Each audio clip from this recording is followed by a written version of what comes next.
चलिए, good morning. तो UBC classes में आपका जो है कि बहुत बहुत स्वागत है।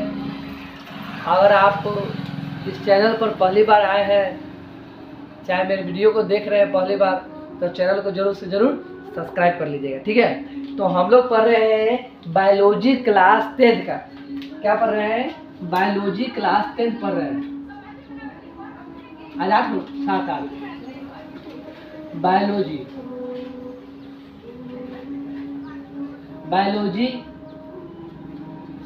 क्लास 10। बायोलॉजी क्लास 10 क्या पढ़ रहे हैं? तो नियंत्रण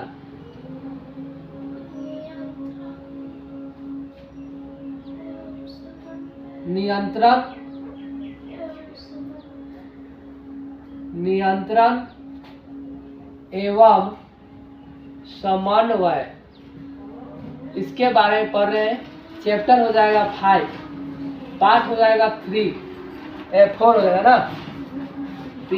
पार्ट हो जाएगा 4, ठीक है। ये हम लोग जो है पढ़ रहे हैं। अगर आप लोग पार्ट 1 से लेके पार्ट 3 तक नहीं देखे होंगे तो जरूर जाकर देख लीजिएगा, ताकि जो है कि आपको शुरू से समझ में ये आ जाएगा पूरा चैप्टर, ठीक है। और मैं बार बार बोलता हूँ कि आप लोग जो है कि जुड़िए, ज़्यादा से ज़्यादा जुड़िए और अपने दोस्तों को बताइए, शेयर कीजिए, ठीक है। तो कल हम लोग पढ़ चुके हुए थे, कहाँ तक? तो पढ़ चुके हुए थे तंत्रिकीय नियंत्रण एवं समन्वय, ये खत्म कर चुके थे। आज पढ़ने वाले हैं रासायनिक नियंत्रण एवं समन्वय के बारे में। तो हेडिंग डालेंगे हम लोग रासायनिक नियंत्रण एवं समन्वय।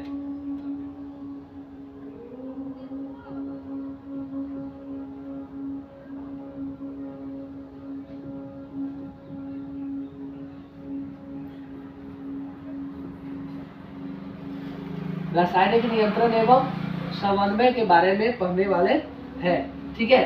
रासायनिक नियंत्रण एवं समन्वय के बारे में इसमें क्या पढ़ेंगे? तो इसमें पढ़ेंगे हम लोग हार्मोन के बारे में। किसके बारे में पढ़ेंगे? हार्मोन के बारे में। और हार्मोन में क्या पढ़ेंगे? तो अंतःस्रावी हार्मोन के बारे में पढ़ेंगे।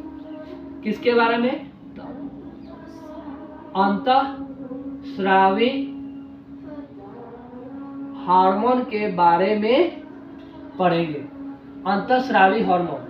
अब अंतःस्रावी हार्मोन में क्या क्या पढ़ते हैं? देखिए, अंतःस्रावी हार्मोन के बारे में अगर बताएं आपको, तो हार्मोन जो होता है, इसे बहने के लिए जो है कि नली की आवश्यकता नहीं होती है, ठीक है। ये रक्त के द्वारा हमारे शरीर में बहते रहता है।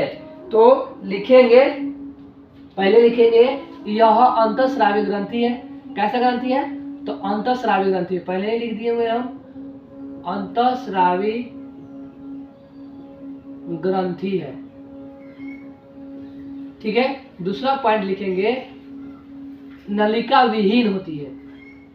ये नलिका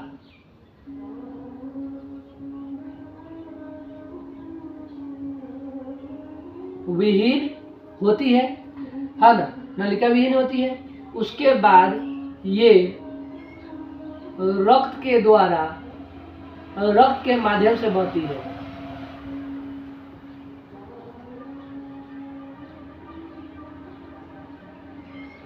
क्लियर है? ये समझ में आ गया? ये कैसे बहती है? तो रक्त के माध्यम से ये बहती है, ठीक है। और देखिएगा यहाँ पर ये कम निकलती है, मतलब कि बहुत बहुत नहीं निकलेगी, थोड़ा थोड़ा निकलेगा, लेकिन अपना पूरा कार्य करेगी, अपना पूरा कार्य करेगी। थोड़ा थोड़ा ही निकलेगा, लेकिन अपना पूरा कार्य करेगा। क्लियर? तो ये हो गया हार्मोन के बारे में।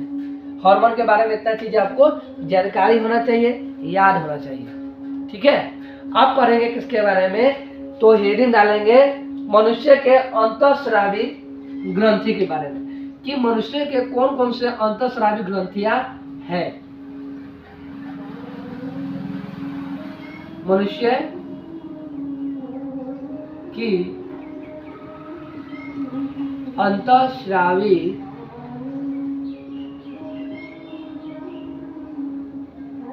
ग्रंथि, मनुष्य की अंतःस्रावी ग्रंथि के बारे में पढ़ेंगे। अब मनुष्य के अंतःस्रावी ग्रंथि में क्या क्या आएगा, आइए जानते हैं। तो मनुष्य के अंतःस्रावी ग्रंथि के बारे में जान लेते हैं। मनुष्य के अंतःस्रावी ग्रंथि के बारे में जानते हैं। तो मनुष्य का अंतःस्रावी ग्रंथि तो लिखेंगे, मनुष्य के अंतःस्रावी ग्रंथि में कुछ इस प्रकार है, कुछ इस प्रकार है, जैसे पिट्यूटरी ग्रंथि,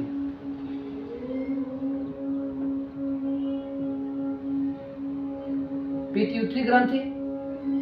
उसके बाद अगर देखा जाए तो कौन ग्रंथि? थायराइड ग्रंथि।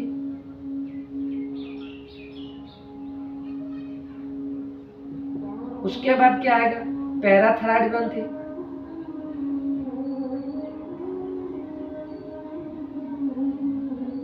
पैराथायराइड ग्रंथि। उसके बाद पैराथायराइड के बाद क्या आएगा? तो पिट्यूटरी ग्रंथि होगा, थायराइड ग्रंथि होगा, पैराथायराइड हो गया। उसके बाद अगर देखा जाए तो एड्रिनल ग्रंथि,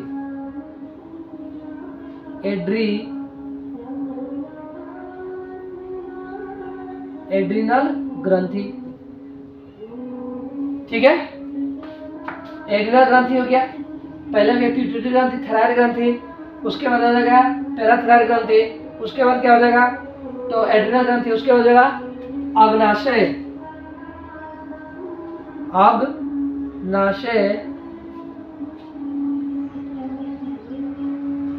अग्नाशय ग्रंथि।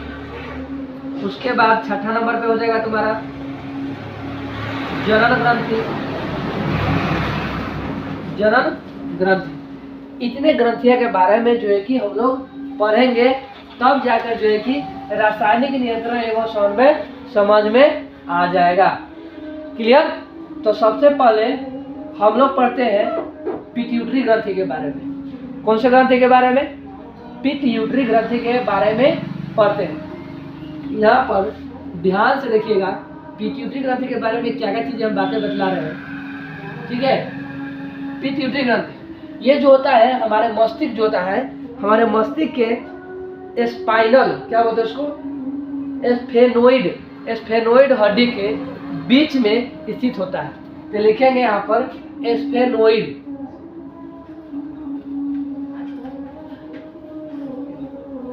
स्फेनोइड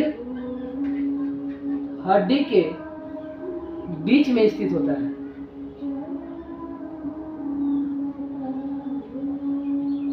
स्थित होता है। उसके बाद स्फेनोइड हड्डी के बीच में स्थित होता है ना। ये जो होता है ना, ये जितने भी ग्रंथियां देखने को मिल रही है, थायराइड, पैराथायराइड, एड्रिनल, अग्नाशय जनन, ये सब को नियंत्रण करता है। कौन? पिट्यूटरी ग्रंथि। इसलिए इसे मास्टर ग्रंथि कहते हैं, मास्टर ग्रंथि कहते हैं, ठीक है। और ये मनुष्य के शरीर के छोटी ग्रंथि है। कौन सी ग्रंथि है? छोटी ग्रंथि। सवाल है, ऐसे पूछेगा, बताइए मनुष्य की छोटी ग्रंथि कौन सी है? तो पिट्यूटरी ग्रंथि। लेकिन क्या बोल रहे हैं? लेकिन सबसे छोटी ग्रंथि पूछेगा, इससे भी छोटा एक ग्रंथि होता है जिसका नाम है पीनियल ग्रंथि। पीनियल ग्रंथि जो होता है, ये सबसे छोटा होता है। आपके किताब में नहीं दिया हुआ है, फिर मैं बता दिए, ठीक है। तो याद रखिएगा, ये देगा तो ये मारिएगा, अगर नहीं देगा ये तो ये देगा तो ये मारिएगा, ठीक है। टिक में क्लियर। तो आपसे सवाल पूछेगा कि बताइए मनुष्य के शरीर की सबसे छोटी ग्रंथि का नाम बताइए, तो क्या बताइएगा? पिट्यूटरी ग्रंथि। और ये नहीं देगा तो कौन बताइएगा? पीनियल ग्रंथि। कोई दिक्कत नहीं। और ये जो होता है ना, पिट्यूटरी ग्रंथि जो होता है, ये दो प्रकार का होता है। कितने प्रकार का होता है? दो प्रकार के होगा। पहला होगा अग्र, ये आगे इसलिए इसे कहेंगे अग्र पिंडक। अग्र पिंडक क्या कहेंगे? ठीक है। दूसरा क्या होता है तुम्हारा? पश पिंडक। क्या होता है? पश पिंडक, अग्र पिंडक, पश पिंडक। ये अग्र पिंडक से कुछ हार्मोन निकलता है, ठीक है। अग्रपिंडक से कुछ हार्मोन निकलता है, पता है? अग्रपिंडक को वृद्धि हार्मोन कहते हैं। क्या कहते हैं? वृद्धि हार्मोन कहते हैं। क्यों कहते हैं इसे?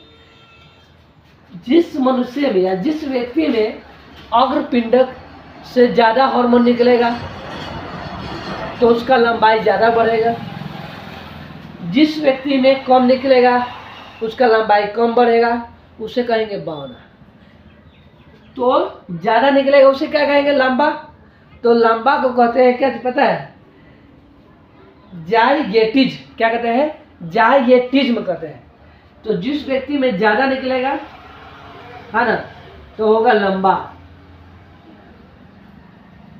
ज्यादा निकलेगा तो हो जाएगा लंबा। और लंबा क्या बोल रहे थे? जाइगेटिज्म। जाइगेटिज्म कर रहे थे। और जिस व्यक्ति में कम निकलेगा उसे क्या कहेंगे? बौना। क्या कहेंगे? बौने ना होगा क्या? हो गया। उसके बाद इससे एक हार्मोन निकलता है जो दूध की मात्रा को बढ़ाता है, जिसे ऑक्सीटोसिन कहते हैं। और आपको पता ही है कि दूध जो हार्मोन निकलेगा वो स्त्री में निकलेगा, तो वो हार्मोन किस में पाया जाएगा?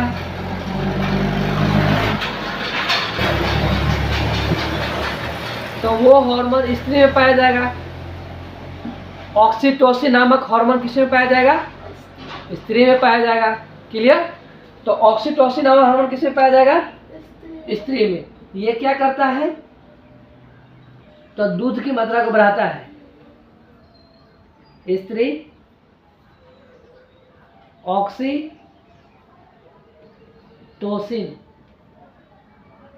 ऑक्सीटोसिन हार्मोन किस में निकलेगा? स्त्री में। और ये दूध की मात्रा को बढ़ाएगा। लिखिएगा, ये दूध की मात्रा को बढ़ाता है। क्या करता है ये? तो दूध की मात्रा को बढ़ाता है। ये तो क्लियर हो गया, दूध की मात्रा को बढ़ाता है। इसे लिंग हार्मोन भी कहते हैं। ठीक है, यह लिंग हार्मोन में भी मदद करता है। लिंग हार्मोन में भी मदद करता है। कैसे करता है? तो जैसे कि देखिए, स्त्री से निकलता है अंडाशय,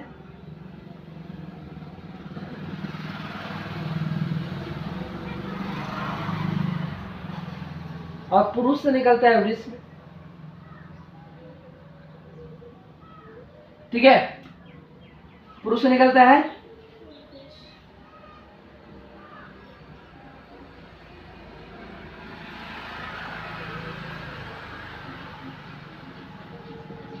वृषण। अंडाशय यानी कि अंडाशय से निकलेगा अंडाणु। अंडाशय से क्या निकलेगा? अंडाणु नहीं निकलेगा, अंडाशय से निकलेगा अंडाणु।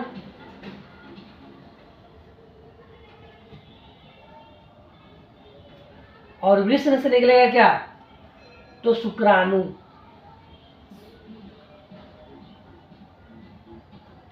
शुक्राणु। ठीक है, तो ये लिंग हार्मोन में भी मदद करता है। कौन? अग्रपिंडक। बस इतना याद रखना है। क्लियर? अग्रपिंडक समझ में आया? अग्रपिंडक किसका भाग है? तो पिट्यूटरी का। किसका भाग है? पिट्यूटरी का। पिट्यूटरी को वृद्धि हार्मोन कहते हैं। सॉरी, अग्रपिंडक को क्या कहते हैं? वृद्धि हार्मोन कहते हैं। जिसमें ज्यादा निकलेगा वो ज्यादा लंबा, जिसे जाएंगे तीस में कहेंगे, जिसमें कम निकलेगा वो बौना। अब स्त्री में निकलता है ऑक्सीटोसिन हार्मोन, जो दूध की मात्रा को बढ़ाएगा। तो ये अग्रपिंडक का हिस्सा हो गया। लिंग हार्मोन में भी मदद करता है। कौन? अग्रपिंडक। जैसे कि स्त्री में होता है अंडाणु, अंडाशय, पुरुष में होता है वृषण, शुक्राणु। क्लियर? तो ये हो गया किसके बारे में? पिट्यूटरी ग्रंथि के बारे में। पिट्यूटरी ग्रंथि में एक बच जाता है पश पिंडक। पश पिंडक जो होता है ये क्या करता है, तो ये जो है जल संतुलन बनाए रखता है। क्या करता है, तो जल संतुलन बनाए रखता है। जल संतुलन, जल संतुलन, जल संतुलन बनाए रखता है। ठीक है। और पश पिंडक से ही एक हार्मोन निकलता है जो मादा को, जो स्त्री होती है, जो जिस समय बच्चे को जन्म देती है उस समय एक हार्मोन निकलता है जो डिलीवरी के समय स्त्री को, मादा को जो दर्द उत्पन्न होता है उसे कम करने में मदद करता है, जिसे कहते हैं रिलैक्सिन हार्मोन। क्या कहते हैं, रिलैक्सिन हार्मोन।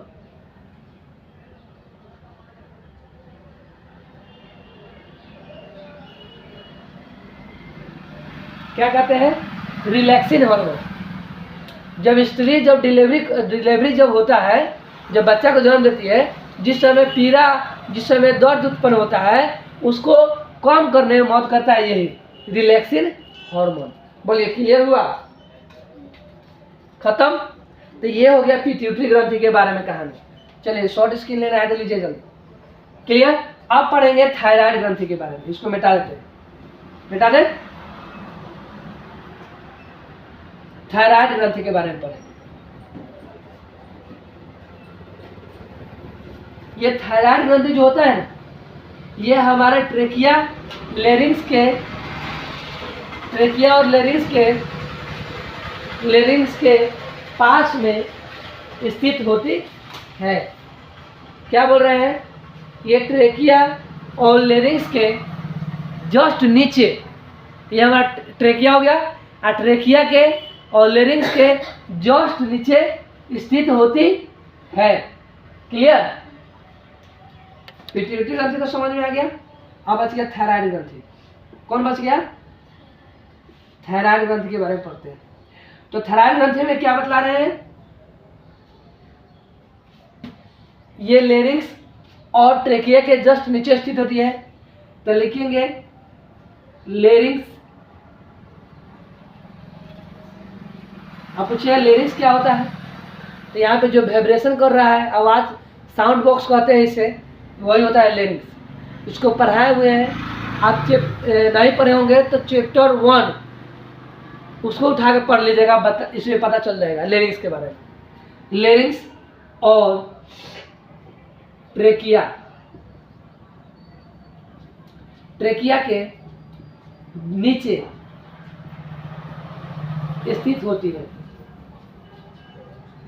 ठीक है। अब ध्यान दीजिएगा, इसका आकार जो होता है ना, ये थायराइड का आकार जो होता है, ये जो होता है एच आकार का होता है। कैसा होगा, ABCD यानी कि अंग्रेजी अक्षर एच आकार का होता है, इस तरह से होगा। तो इसका आकार कैसा होगा, एच आकार का होगा। क्लियर। ठीक है, एच आकार का होता है। कैसा होगा आकार इसका, एच आकार का होगा। और इससे थायराइड से निकलता है थायरोक्सिन हार्मोन। क्या निकलता है, थायरोक्सिन। थायरोक्सिन हार्मोन निकलता है।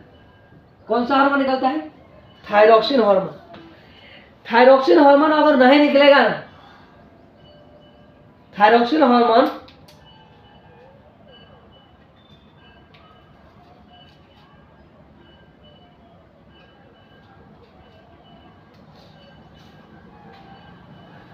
थायरोक्सिन हार्मोन जो होता है, थायराइड से निकलता है थायरोक्सिन हार्मोन। इसको निकालने में मदद कौन करता है, इसको निकालने में मदद कौन करेगा बताइए। तो वो करता है आयोडीन। कौन करता है, थायरोक्सिन हार्मोन को निकलने में मदद कौन करता है, आयोडीन। कौन करता है, आयोडीन।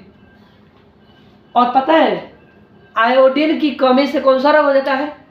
घेघा नामक रोग हो जाता है। इसी घेघा को ही कहते हैं गलगंड, या क्या कहते हैं उससे, गलगंड कहते हैं, या फिर घेघा रोग कहते हैं, या फिर ग्वाइटर कहते हैं ना। तो जब आयोडीन की मात्रा हमारे शरीर में या मनुष्य के शरीर में जब कम हो जाती है तो ये थायरोक्सिन हार्मोन सही तरह से निकल नहीं पाता है।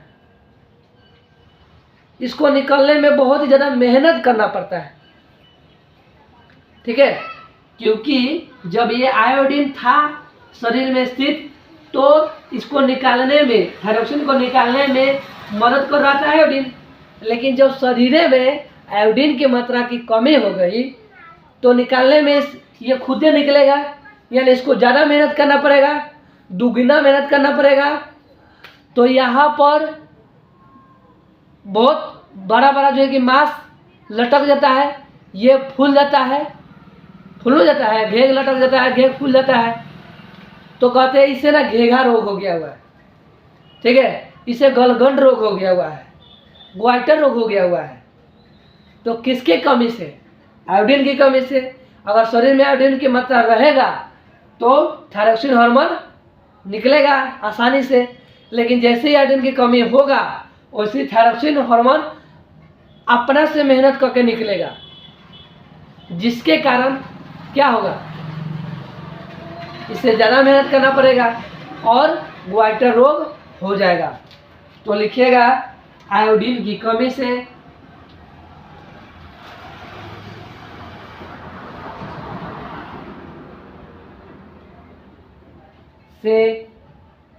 गलगंड या ग्वाइटर, या ग्वाइटर के बाद लिखिएगा घेघा रोग हो जाता है। क्लियर? समझ में आया? अब आपसे सवाल पूछेगा, बताइए आयोडीन की कमी से होने वाला रोग, तो बोल दीजिएगा, कोई दिक्कत नहीं ना। और ये पता है थायरोक्सिन हार्मोन पाचन किसका करता है? तो जब हम करते हैं भोजन, थायरोक्सिन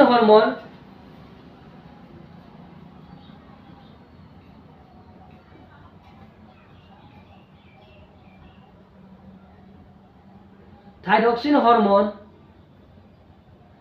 पाचन करता है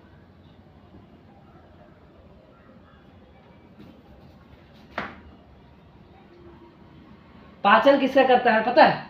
तो थायरोक्सिन हार्मोन पाचन करता है जब हम करते हैं भोजन।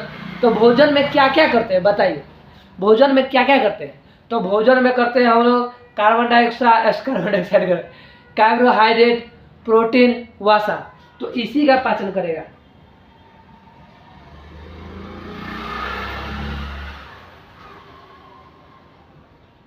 कार्बोहाइड्रेट, प्रोटीन और वसा का पाचन करेगा। ठीक है, क्लियर? तो ये हो गया थायराइड के बारे में। थायराइड की कहानी समाप्त। क्लियर? थायराइड समझ में आ गया? थायराइड के बारे में इतना चीजें पूछेगा।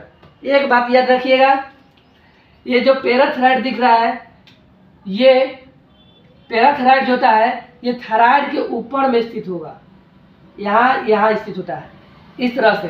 मटर की आकार की तरह इसका आकार होता है पैराथायराइड का, और ये एच आकार के थायराइड के जस्ट ऊपर और नीचे स्थित होता है। अब पढ़ेंगे पैराथायराइड के बारे में।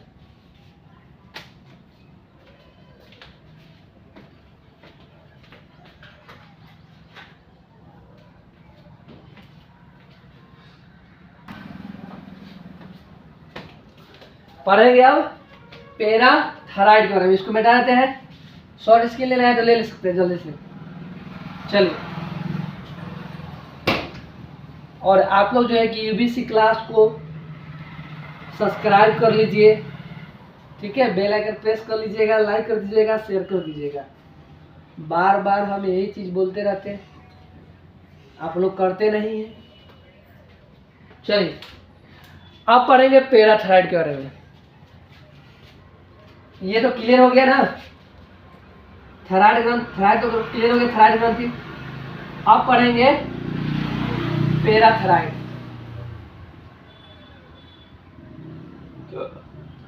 पैराथायराइड तो अभी हम बतलाए हैं इसकी आकृति कैसी होती है, तो मटर के आकार की तरह होती है। लिखिएगा आकृति इसकी कैसी होगी, तो मटर के आकार की तरह।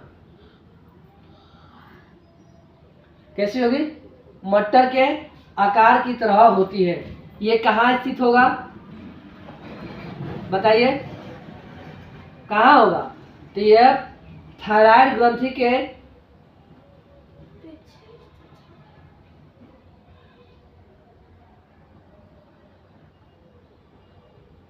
थायराइड ग्रंथि के कहाँ होगा, बोलिए पीछे, वहाँ पीछे लिखा हुआ है, चलिए पीछे स्थित होता है, पीछे स्थित होता है। क्लियर, समझ में आया।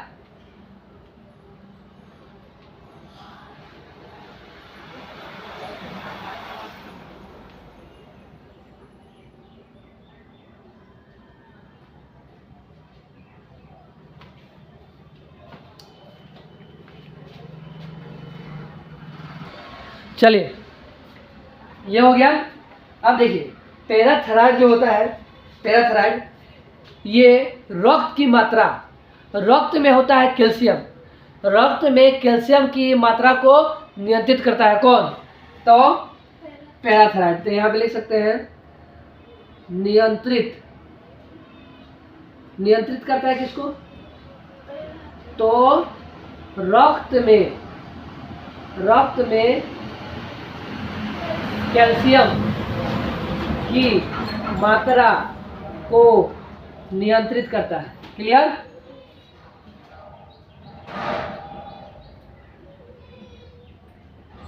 नियंत्रित करता है। अब रक्त की मात्रा को नियंत्रित करता है। कभी कभी देखते हैं कि रक्त में कैल्शियम की मात्रा बढ़ गया, क्या हुआ, कैल्शियम की मात्रा बढ़ जाता है, और हम लोग खा लेते हैं टमाटर, क्या खा लेते हैं, टमाटर खा लेते हैं, पालक खा लेते हैं, टमाटर और पालक खा लेते हैं। और टमाटर में क्या होता है, तो होता है ऑक्जेलिक अम्ल। तो ये कैल्शियम प्लस में ऑक्जेलिक अम्ल,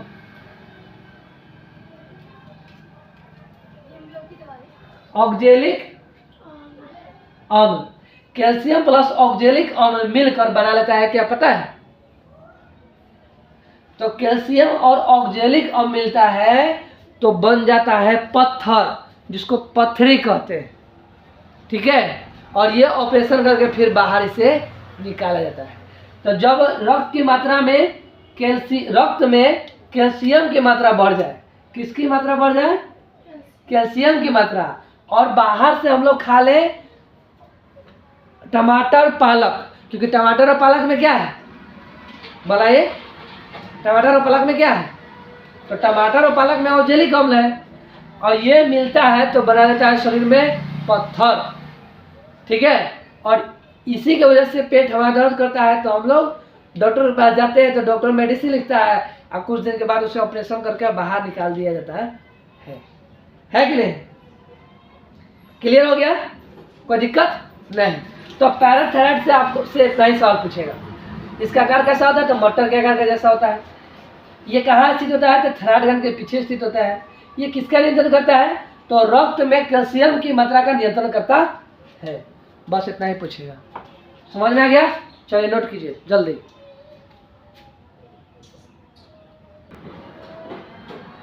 चलिए इधर देखिएगा, एक थाइमस के बारे में आप लिख लीजिएगा। थाइमस ग्रंथि, क्या बोले हैं, थाइमस, थाइमस ग्रंथि, कौन सी ग्रंथि, थाइमस ग्रंथि। थाइमस ग्रंथि में ज़्यादा कुछ नहीं है, जैसे कि जैसे जैसे हम लोग जवान होंगे वैसे वैसे थाइमस ग्रंथि हमारे शरीर में भरपूर मात्रा में रहेगा, है ना। यानी कि ये व्यक्ति को जवान रखने में मदद करता है, और जैसे जैसे थाइमस ग्रंथि कम हुआ तो व्यक्ति हो जाता है बूढ़ा। बस यही है, तो लिख सकते हैं ये व्यक्ति को जवान रखता है और जैसे जैसे व्यक्ति के शरीर व्यक्ति बुढ़ापा की ओर जाता है वैसे वैसे ये ग्रंथि कम होती चली जाती है। बस इतना ही है इसमें, बस कुछ ज़्यादा नहीं है। ठीक है, जल्दी इसका शॉर्ट स्क्रीन लीजिए।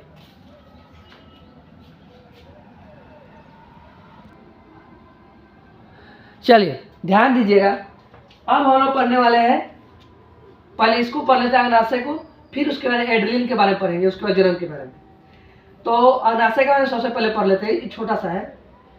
जो ये एड्रेलिन जो है ना, उसमें थोड़ा बड़ा है, उसमें कार्य वगैरह ये सब बतलाया गया हुआ है इसके बारे में, इसलिए थोड़ा लंबा है इसका। इसको बाद में पढ़ते फिर इसको पढ़ लेते पहले। तो अग्नाशय, अग्नाशय को इसे ना क्या बोलते हैं, इसे मिश्रित ग्रंथि कहते हैं। मिश्रित ग्रंथि, मिश्रित ग्रंथि। इसे मिश्रित ग्रंथि क्यों कहते हैं बताइए? इसे मिश्रित ग्रंथि क्यों कहते हैं? क्योंकि आपको चैप्टर 1 में ही हम पढ़ाए थे कि अग्नाशय से एंजाइम भी निकलता है और अग्नाशय से हार्मोन भी निकलता है। तो अग्नाशय से एंजाइम निकलता है जिसे बोलते हैं LAT, लेट, यानी लाइपेज, एमाइलेज और ट्रिप्सिन। लाइपेज जो है कि वसा का पाचन करेगा, एमाइलेज जो है कि कार्बोहाइड्रेट का पाचन करेगा और ट्रिप्सिन जो है कि प्रोटीन का पाचन करता है। ठीक है, तो लाइपेज जो है कि वसा का पाचन करेगा, एमाइलेज जो है कि कार्बोहाइड्रेट का पाचन करेगा और ट्रिप्सिन जो है कि प्रोटीन का पाचन करता है। ये था एंजाइम जो अग्नाशय निकाल रहा था, और अग्नाशय निकलता है हार्मोन भी, इसीलिए इसे कहते हैं मिश्रित ग्रंथि। क्या कहते हैं? मिश्रित ग्रंथि कहते हैं। कोई दिक्कत नहीं। अब देखिएगा अग्नाशय की दीवार में क्या बोल रहे हैं? अग्नाशय की दीवार में एक कोशिका पाया जाता है। उस कोशिका की खोज एक वैज्ञानिक थे जिनका नाम था लेगरहेंस। उन्होंने ही इस कोशिका, अग्नाशय में कोशिका की दीवार की खोज किया था। ठीक है ना? और उस कोशिका को कहते हैं लेगरहेंस की दीपिका। क्या कहते हैं? लेगरहेंस की दीपिका कहते हैं।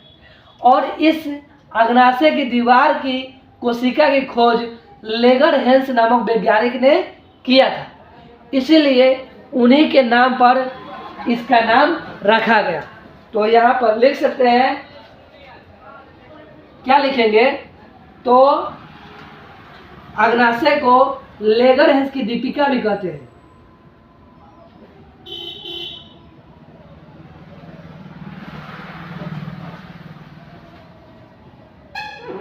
लेगरहेंस की दीपिका क्या कहते हैं? लेगरहेंस की दीपिका कहते हैं। क्लियर? समझ आ गया? अब ये जो है ना, अग्नाशय से जो हार्मोन निकलता है, उस हार्मोन को क्या कहते हैं? तो कहते हैं इंसुलिन। क्या कहते हैं? इंसुलिन।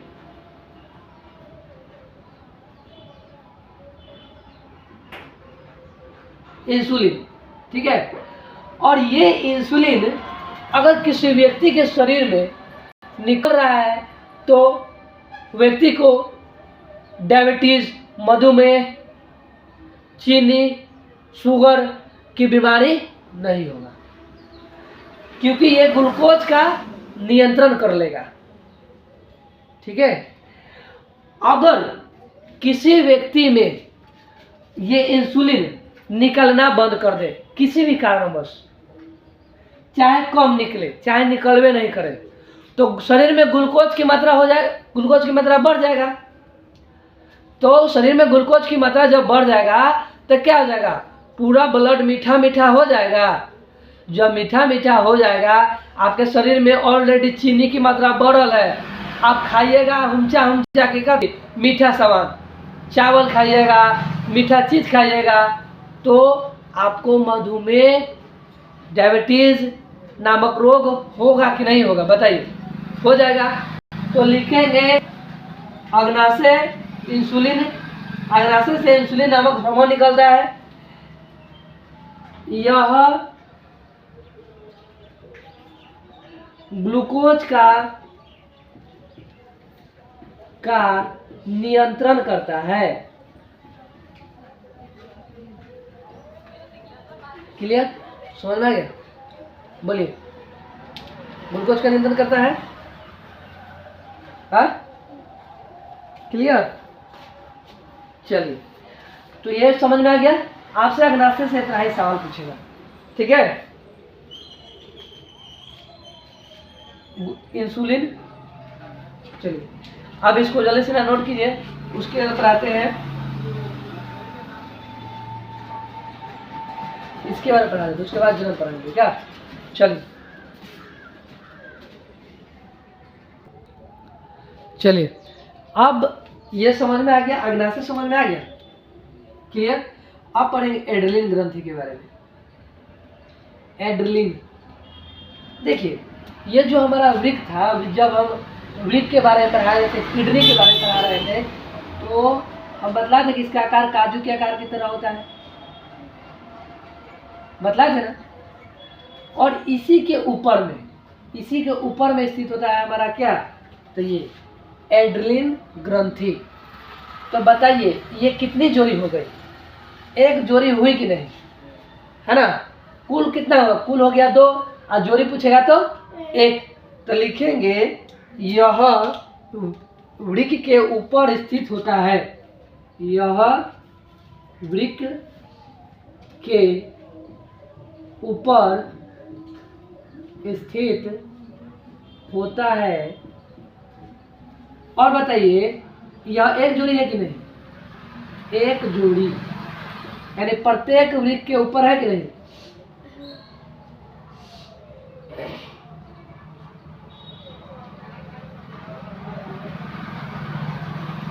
प्रत्येक वृक्क के ऊपर एक जोड़ी में है कि नहीं। इससे जो हार्मोन निकलता है उसे कहते हैं आपातकालीन हार्मोन, यानी कि एड्रीनल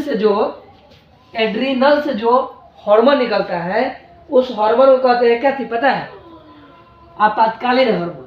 तो लिखेंगे आपातकालीन हार्मोन, आपातकालीन हार्मोन कहते हैं। क्लियर, कोई दिक्कत नहीं। एड्रेनलिन जो होता है ये 2 प्रकार का होता है। कितने प्रकार का होता है, 2 प्रकार का। एक तो होता है जिसे कहते हैं कोर्टेक्स,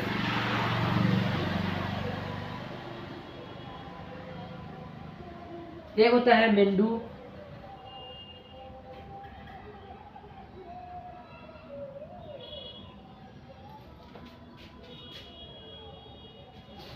मेंडुला हो गया, कोर्टेक्स हो गया, ठीक है। अब बताइए जब हम किडनी पढ़ा रहे थे, वृक्क के बारे में पढ़ा रहे थे, तो बतलाए थे किडनी के बाहरी भाग को कोर्टेक्स कहते हैं, किडनी के आंतरिक भाग को मेंडुला कहते हैं ना। तो ये किसके ऊपर स्थित है, किडनी के ऊपर नहीं स्थित है, तो इसके बाहरी भाग को क्या कहेंगे, कोर्टेक्स, आंतरिक भाग को क्या कहेंगे, मेंडुला, हो गया। अब ये जो कोर्टेक्स होता है ये 3 प्रकार का होता है। कितने प्रकार का होता है, 3 प्रकार का होता है। एक होता है ग्लूकोकार्टी,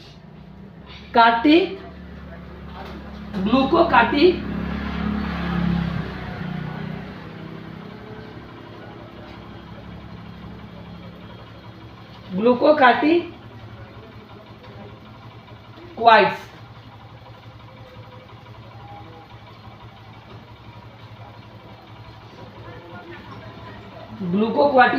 ग्लूकोकार्टिकॉइड्स। एक होता है आपका, एक होता है लिंग हार्मोन, लिंग हार्मोन। अच्छा, एक उसके बाद क्या होता है, एक होता है मिनरल, क्या बोले हैं, मिनरल कार्टिकॉइड्स।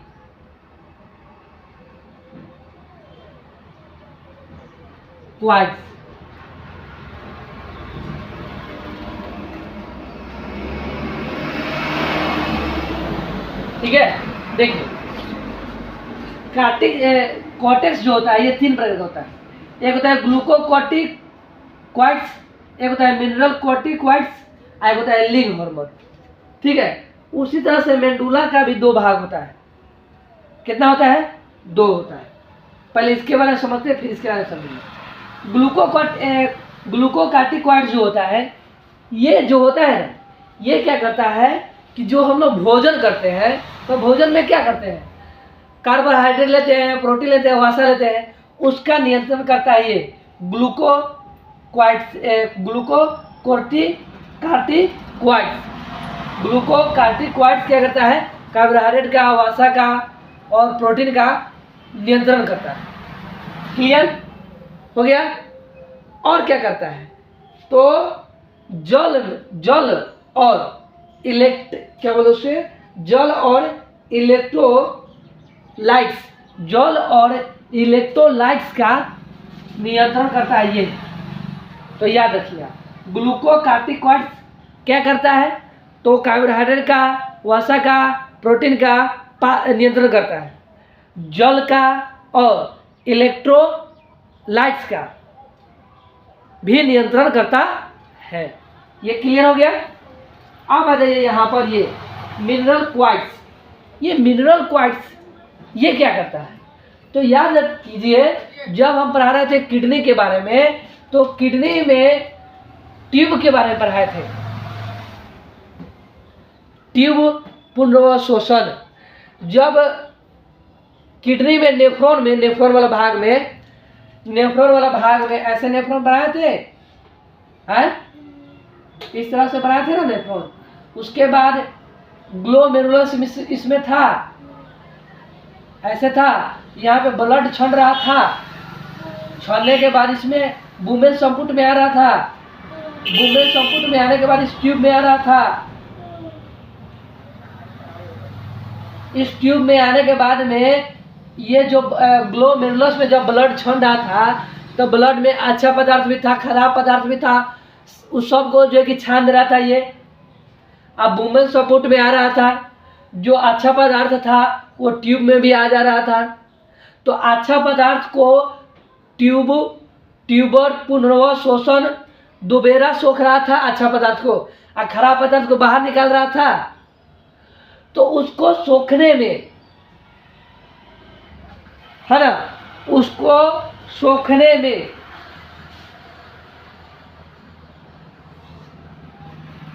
में मदद करता कौन था, तो ये मिनरल कार्टिकॉइड्स करता है।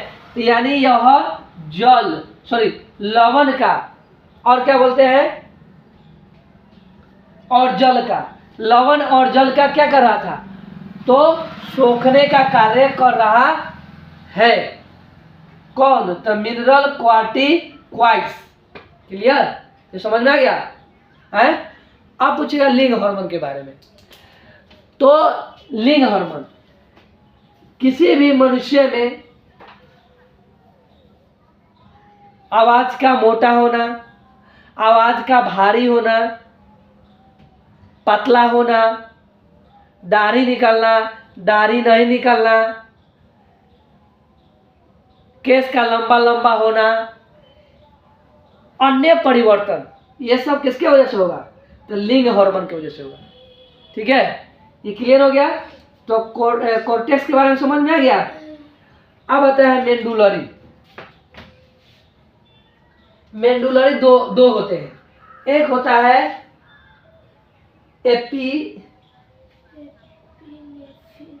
एपिनेफ्रिन। क्या होता है, इसको मिटा देते हैं, पहले इसको मिटा दीजिए। एपिनेफ्रिन क्या होता है? एपिनेफ्रिन होता है। एक होता है एपिनेफ्रिन, लिखेंगे एपिनेफ्रिन,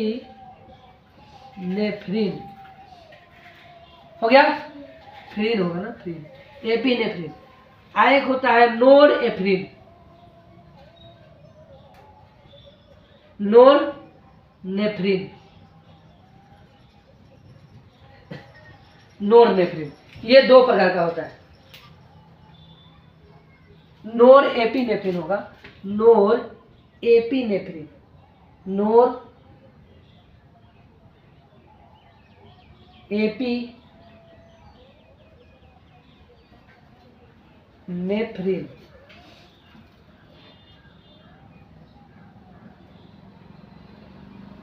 नोरएफ्रिन, नोरएपिनेफ्रिन, एपिनेफ्रिन।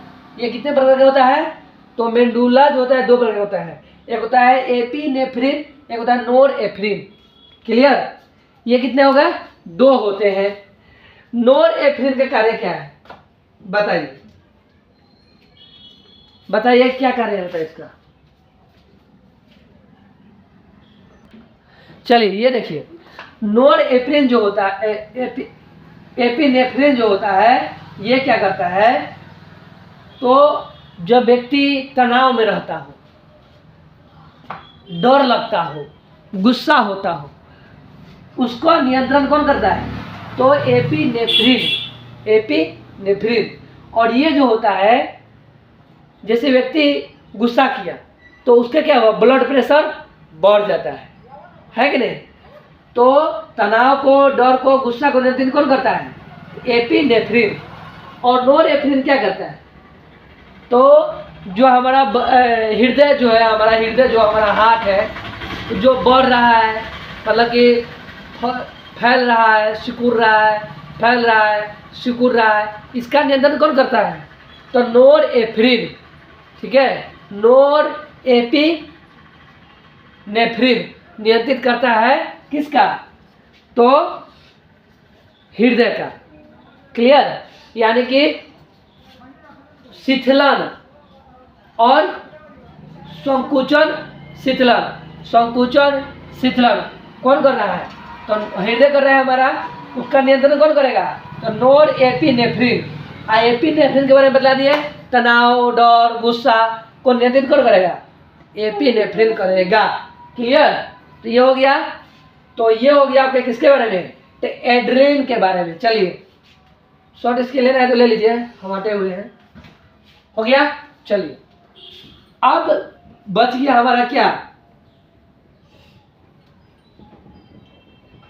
अब बताइए क्या बच गया? जनन ग्रंथि बच गया। और जनन ग्रंथि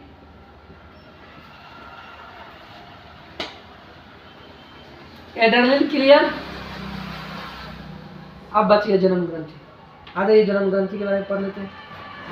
जनन ग्रंथि के बारे में पढ़ना होगा ना, तो हमें इसे दो भागों में बांट के पढ़ते हैं। कितने भागों में? दो भागों में बांट के पढ़ते हैं। एक तो पढ़ेंगे हम पुरुष वाला हिस्सा में, और एक पढ़ेंगे स्त्री वाला हिस्सा में। पुरुष में होता है वृषण,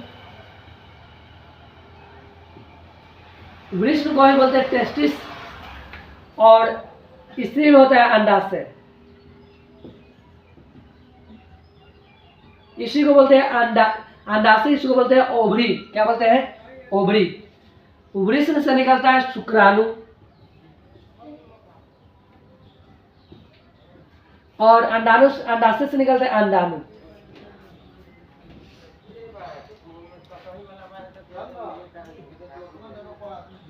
क्लियर?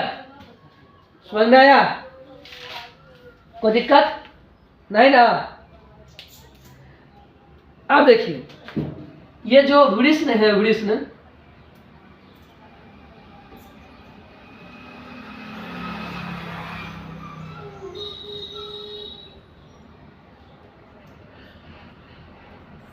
यहां ले देते हैं शुक्राणु।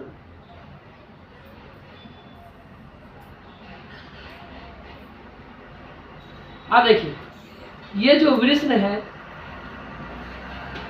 वृषण यानी पुरुष है, तो पुरुष में क्या क्या बदलाव हो जाता है? तो जैसे पुरुष का निकल जाता है दाढ़ी, मोछ, केस, है कि नहीं? स्त्री का नहीं निकलता है।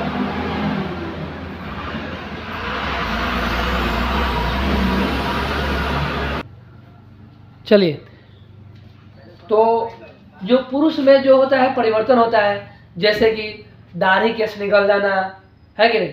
दाढ़ी केस निकल जाता है। स्त्री में जो है कि दाढ़ी केस नहीं निकलता है। तो इस सब में परिवर्तन कौन करेगा फिर? तो क्या बोलते उसको,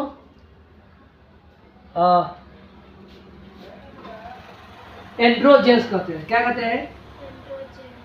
एंड्रोजेंस। देखो, जेंस है तो जेंस किसे कहते हैं? पुरुष को कहेंगे। तो कौन सा हार्मोन ये एंड्रोजेंस जब भी पूछेगा तो बोलिए कौन हार्मोन? पुरुष हार्मोन। एक होता है एंड्रोजन, इसी को बोलते हैं एंड्रोजन।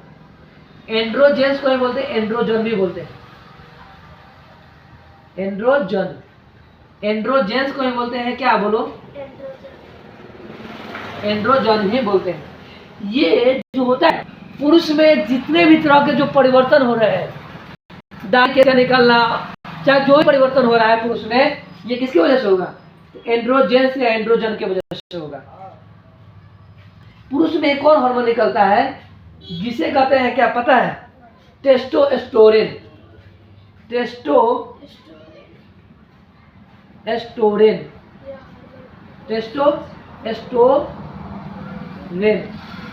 ये सब किससे निकलेगा? तो पुरुष से निकलेगा। ठीक है, तो याद रखिएगा, आपसे पूछेगा सवाल में, पूछेगा कि निम्न में से कौन पुरुष हार्मोन है? तो एंड्रोजन्स या एंड्रोजन, ठीक है, टेस्टोस्टेरोन। देखो यहाँ याद रखना, हम वृषण को क्या बोले हैं? टेस्टिस बोले हैं। टेस्टिस बोले हैं। टेस्टिस मतलब देखो, इसको लिख देते हैं TESTES, टेस्टिस हो गया। अब बताओ, टेस्टिस देखो, टेस्टोस्टेरोन हुआ, ऐसे याद रख लीजिएगा। जेंस, जेंस किसको बोलते हैं? हम लोग पुरुष को बोलते हैं, तो ऐसे याद रख लीजिएगा। क्लियर? कोई दिक्कत नहीं ना? समझ में आ गया? तो पुरुष में जो भी परिवर्तन हो रहा है किसके वजह से? इसके वजह से। ठीक है, अब बताए स्त्री में आ जाइए। स्त्री में चलो यहाँ अंडाणु में होने देते हैं। अंडाणु। अब स्त्री में जो भी परिवर्तन होगा किसके वजह से? कौन हार्मोन की वजह से? बताइए, किस हार्मोन की वजह से होगा? तो वो हार्मोन हो जाएगा, इसका भी नाम जो है कि इसी की तरह रहेगा। इसका भी नाम जो होगा इसी की तरह होगा। ठीक है, इसी की तरह मिलता जुलता दिखेगा, लेकिन कंफ्यूज नहीं होना है। ठीक है, इसका हो जाएगा एस्ट्रोजन। एस्ट्रोजन। स्त्री में जितने भी परिवर्तन हो रहा है, जो परिवर्तन हो, है ना, स्त्री में जो भी परिवर्तन हो रहा है किसकी वजह से होगा? तो एस्ट्रोजन की वजह से होगा। एस्ट्रोजन, यहाँ देखिए एंड्रोजन है, एंड्रोजन है, यहाँ एस्ट्रोजन, यहाँ सौ लगा हुआ है, यहाँ डॉ लगा हुआ है, तो दोनों याद रखिएगा। ठीक है, क्लियर? समझ में आया पूरा बात? तो आपसे सवाल है, पूछेगा, बताइए कि पुरुष में क्या होता है? तो पुरुष में टेस्टिस होता है, यानी वृषण होता है, यानी शुक्राणु होता है। स्त्री में क्या होता है? अंडाशय होता है, अंडाणु होता है, ओवरी होता है। ओवरी जैसे लिख लीजिएगा, OVARY, ओवरी होता है। ठीक है, ओवरी। ये हार्मोन यानी कि एंड्रोजन जेंस हार्मोन या एंड्रोजन हार्मोन, टेस्टोस्टेरोन हार्मोन किसमें होता है? पुरुष में होता है। क्लियर? स्त्री में कौन हार्मोन होता है? तो एस्ट्रोजन हार्मोन होता है। ठीक है, जो स्त्री में जो भी परिवर्तन हो रहा है किसकी वजह से? एस्ट्रोजन की वजह से। ठीक है, तो कुछ हम हार्मोन का नाम लिख देते हैं यहाँ पर, ये याद रखिएगा, कंफ्यूजन नहीं होना। ठीक है, यहाँ लिखते हैं पुरुष, यहाँ लिखते हैं स्त्री, पुरुष में देखिएगा और स्त्री में देखिएगा क्या क्या बतला रहे हैं। तो पुरुष में बतलाए वृष्ण, वृष्ण बोले तो शुक्राणु, शुक्राणु मतलब स्पर्म, स्पर्म जिसको बोलते हैं। और इससे इसमें कौन कौन सा हार्मोन होता है? तो एंड्रोजन, क्या बोले हैं? एंड्रोजन, ठीक है। इसी को बोलते हैं एंड्रोजेंस।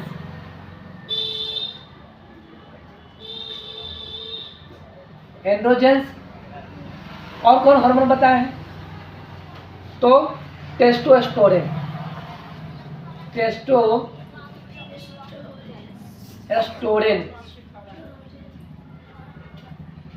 क्लियर।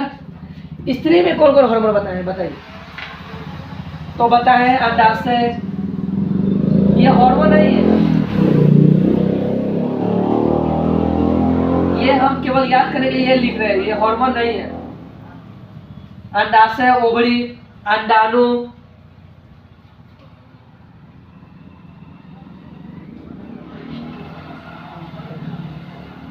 इससे कौन सा हार्मोन? एस्ट्रोजन। कौन सा हार्मोन? एस्ट्रोजन। और क्या होता है बोलो? और हार्मोन बोलो। रिलैक्सिन हार्मोन बोले हैं, रिलैक्सिन। ऑक्सीटोसिन बोले हैं।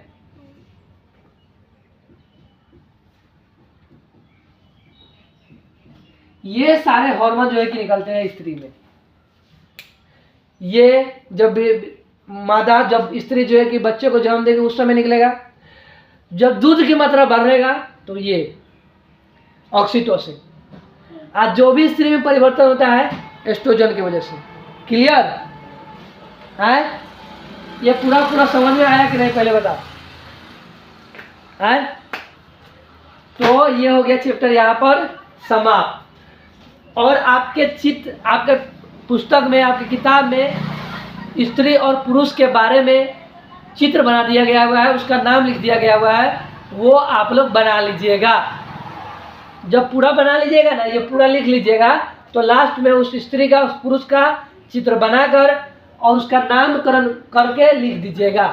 बस चैप्टर हो जाएगा ये खत्म। ऑफ तो नियंत्रण एवं समन्वय चैप्टर 5 आपका हो गया समाप्त। पार्ट 4 में ही समाप्त हो गया। Clear. Control and coordination the end finish. अब इसका बच जाता है क्वेश्चन आंसर। तो क्वेश्चन आंसर जो है कि आपको करवा दिया जाएगा। ठीक है, तो आज के लिए इतना ही रहने देते हैं। और एक बात आपसे जरूर कहेंगे, आप लोग चैनल को सब्सक्राइब कर लीजिएगा, बेल आइकन प्रेस कर लीजिएगा, लाइक कर दीजिएगा और शेयर जरूर कीजिएगा। ठीक है, चलिए तो रहने देते हैं इतना ही तक। ठीक है, थैंक यू, धन्यवाद।